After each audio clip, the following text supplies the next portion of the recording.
Bata ka ngayon, advantage nating mga bata ang internet. Okay? Bakit, paano? Nandyan na lahat ng kailangan mong malaman para maabot mo ang lahat ng pangarap mo. Okay? So, unang-una, kung gusto mong maging, halimbawa, isa kang dancer, idol mo si Michael Jackson. Gusto ko para sa'yo si Michael Jackson, dapat siya ay isang teacher. Kailangan parang tutor mo siya.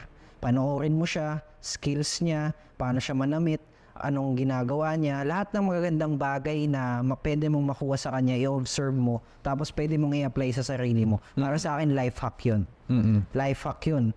So ako, nung nawalan ako ng father, yung lolo ko, nawalan din ako ng tito, nawalan ng lalaki sa bahay.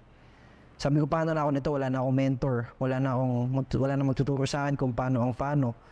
So sabi ko, ano nang gagawin ko? Talagang pissed off ako nun.